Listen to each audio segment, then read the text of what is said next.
السلام عليكم ورحمة الله تعالى وبركاته.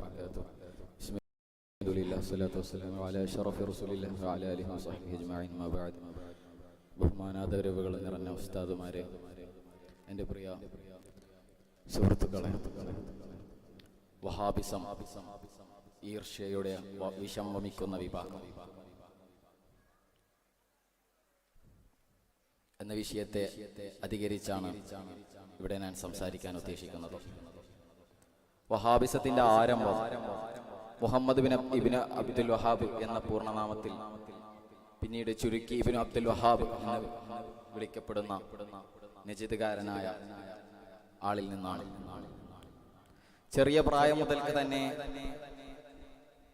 പാരമ്പര്യ ദീനീ ആശയങ്ങളോട് ആദർശങ്ങളോടൊക്കെ നിരന്തരം അദ്ദേഹം ചോദ്യങ്ങൾ ചോദിക്കുകയുണ്ടായി. പിന്നീട് അദ്ദേഹം ധാരാളം അറിവുകൾ നേടുകയും ഈ അറിവിനായി പല സ്ഥലങ്ങളിലേക്കും യാത്ര പോവുകയും ചെയ്തു. ഈ യാത്രകളിൽ നിന്നെല്ലാം അദ്ദേഹത്തിന്റെ ഈ വികലാശയങ്ങൾക്ക് കൂടുതൽ വളം നൽകപ്പെട്ടുകൊണ്ടിരുന്നു. ഒരു ഹദീസിൽ കാണാം, നജിദിൽ നിന്നോ പിശാചിന്റെ കൊമ്പ് പൊട്ടിമുളക്കുമെന്നോ. ഇതിനെ അനർത്ഥമാക്കും വിധമായിരുന്നു പിന്നീട് ഇദ്ദേഹത്തിന്റെ വളർച്ച. സ്വന്തം പിതാവായ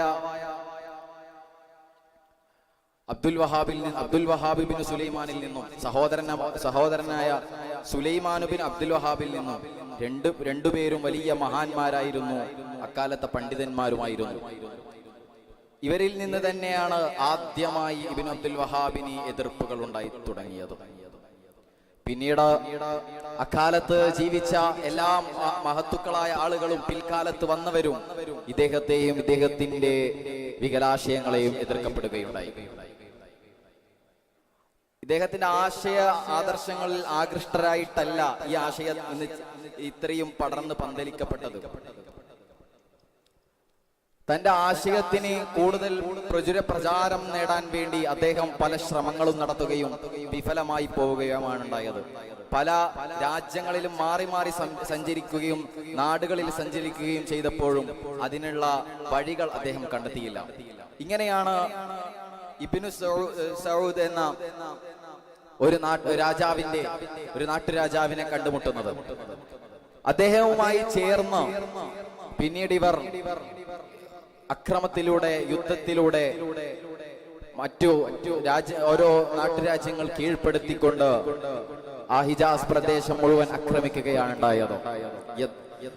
അതിന്റെ ഭീകരതയുടെ ആഴം നമുക്ക് മനസ്സിലാക്കാൻ സാധിക്കും. ചരിത്രത്തിലൂടെ സഞ്ചരിക്കുമ്പോൾ ലക്ഷക്കണക്കിന് ആളുകളെയാണ് ഇവർ രക്തച്ചൊരിച്ചിൽ നടത്തിയത്. മക്ക ഹറമിൽ പ്രവേശിച്ചുകൊണ്ട് 10,000 നിഷ്കരണം വധിച്ചു. അതിൽ മഹത്തുക്കൾ ഉണ്ടായിരുന്നു, പണ്ഡിതന്മാരുണ്ടായിരുന്നു, സയ്യിദന്മാരുണ്ടായിരുന്നു. മക്കയിലും മദീനയിലുമുള്ള ഇസ്ലാമിന്റെ ഷിയാറുകളെയും അവിടെ ഉണ്ടായിരുന്ന മഹത്തുക്കളുടെ മക്ബറകളെയും തച്ചു തകർക്കപ്പെടുകയുണ്ടായി. ഇന്ന് ചില വഹാബികൾ ചോദിക്കും, എന്തുകൊണ്ട് മക്കയിലും മദീനയിലും മക്ബറകളില്ല എന്ന്. അതിനുള്ള ഉത്തരം അവർ തന്നെ അവരുടെ ഈ ക്രൂരതയുടെ കാലഘട്ടത്തിൽ അതൊക്കെ അടിച്ചു തകർക്കപ്പെടുകയാണ് ഉണ്ടായത്. ഇങ്ങനെ ലോകത്തിന്റെ എല്ലാ ഭാഗങ്ങളിലും ഇവരുടെ വളർച്ചയും ഇവരുടെ പ്രചാരണ രീതികളും അക്രമത്തിലൂടെയും ഇത്തരം വ്യാജ പ്രചരണങ്ങളിലൂടെയും മാത്രമായിരുന്നു. മറ്റൊരു തരത്തിൽ വഹാബിസത്തെ വീക്ഷിക്കുമ്പോൾ, ഇതിന്റെ രഹസ്യമായ പിന്നാമ്പുറങ്ങളെ അന്വേഷിച്ചു പോകുമ്പോൾ ബ്രിട്ടീഷുകാരുമായുള്ള ബാന്ധവത്തിന്റെ ചരിത്രം നമുക്ക് കാണാൻ സാധിക്കും. അതൊരു ചതിയായിരുന്നു. ഉസ്മാനിയ ഖിലാഫത്തിന്റെ കാലഘട്ടത്തിൽ ബ്രിട്ടീഷുകാരുമായി അവർ പൊരുതിക്കൊണ്ടിരിക്കുമ്പോൾ, സംഘടനകൾ നടത്തിക്കൊണ്ടിരിക്കുമ്പോൾ ഉസ്മാനിയ ഖിലാഫത്തിനോട് പിടിച്ചു നിൽക്കാനുള്ള ശക്തി ബ്രിട്ടീഷുകാർക്ക് ഇല്ലാതെയാവുകയും അത് വളരെ അസഹനീയമാവുകയും ചെയ്യുമ്പോഴാണ് മറ്റൊരു ഭാഗത്ത് ഈ വഹാബിസത്തെ വളർത്താനുള്ള സർവ്വ ഊർജവും ഈ ബ്രിട്ടീഷുകാരാൽ തന്നെ നൽകപ്പെടുന്നത്. കേവലം ഒരു നാട്ടുരാജാവിനും ചുരുങ്ങിയ ആളുകൾക്കും എങ്ങനെയാണ് ഇത്രയും യുദ്ധ ഉപകരണങ്ങളും മറ്റും ലഭിച്ചതെന്നുള്ള ഉത്തരവും ഈ ബ്രിട്ടീഷ് ബന്ധത്തിൽ നിന്നുമാണ്. ഇങ്ങനെ ഈ നമ്മുടെ ഖിലാഫത്ത് പ്രസ്ഥാനം തന്നെ ലോകത്തിൽ നിന്ന് തുടച്ചു നീക്കപ്പെടാനുള്ള ഒരു കാരണമായി കൂടി വഹാബിസം മാറിയിട്ടുണ്ട്. ഏകീകൃത മുസ്ലിം ഉമ്മത്തിനെ ഭിന്നിപ്പിച്ചുകൊണ്ട് പിന്നീട് പല രാജ്യങ്ങളായും അവകൾ തന്നെ സലഫി ഭരണമുള്ളവയായും മാറാനുള്ള കാരണം ഈ വഹാബികൾ തന്നെയാണ്. ലോകത്തിന്റെ ഏത് ചരിത്രത്തിലും നമുക്ക് വിശിഷ്യ നമ്മുടെ കേരള ചരിത്രത്തിലേക്ക് വന്നാൽ തന്നെ ഐക്യത്തോടെ കഴിഞ്ഞുകൊണ്ടിരുന്ന ഒരു സമൂഹത്തിലേക്ക് ബ്രിട്ടീഷുകാരോട് പൊരുതി വളരെ അപകടകരമായ രീതിയിൽ ഈ സമുദായം വ്രണപ്പെട്ട് നിൽക്കുന്ന സമയത്ത് ആയിരക്കണക്കിന്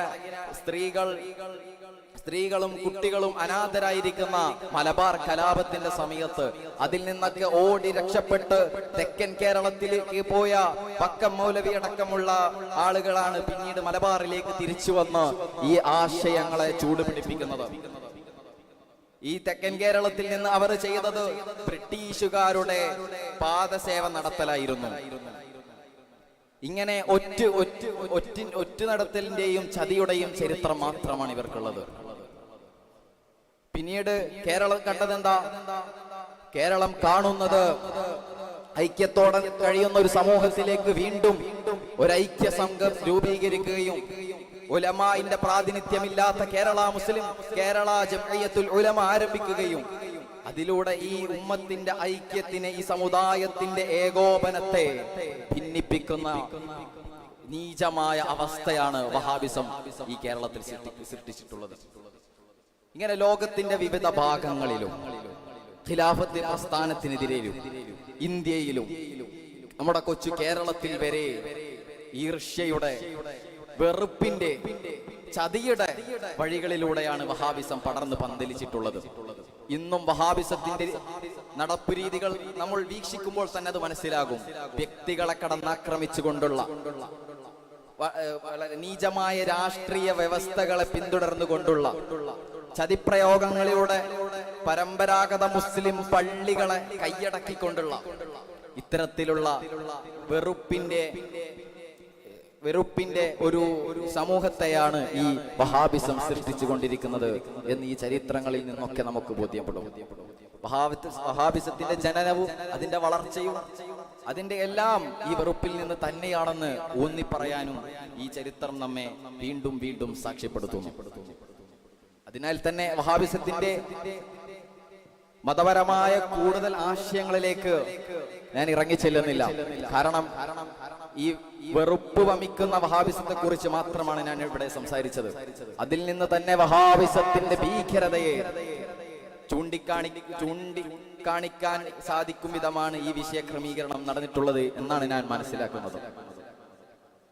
അതുകൊണ്ട് എന്റെ മുന്നിലിരിക്കുന്ന നിങ്ങൾക്ക് എല്ലാവർക്കും വഹാബിസത്തിന്റെ ഈ മ്ലാനത നിറഞ്ഞ മുഖം, ആ ചിത്രം നിങ്ങളുടെ മനസ്സിൽ പതിഞ്ഞിട്ടുണ്ടാകുമെന്ന് വിശ്വസിച്ചുകൊണ്ട് ഇത്തരം വെറുപ്പിന്റെയും മോശത്തരത്തിന്റെയും ആശയങ്ങളിൽ നിന്ന് അള്ളാഹു നമ്മെ കാത്തുരക്ഷിക്കുമാറാകട്ടെ. അഹ്ലു സുന്നത്തി വൽ ജമാഅത്തിന്റെ യഥാർത്ഥ ആശയ ആദർശങ്ങളിൽ അള്ളാഹു നമ്മെ മരണം വരെ നിലനിർത്തുമാറാകട്ടെ എന്ന് പ്രാർത്ഥിച്ചുകൊണ്ട് വാഖിറു ദഅവാനാ അൽഹംദുലില്ലാഹി റബ്ബിൽ ആലമീൻ. അസ്സലാമു അലൈക്കും വറഹ്മത്തുള്ളാഹി.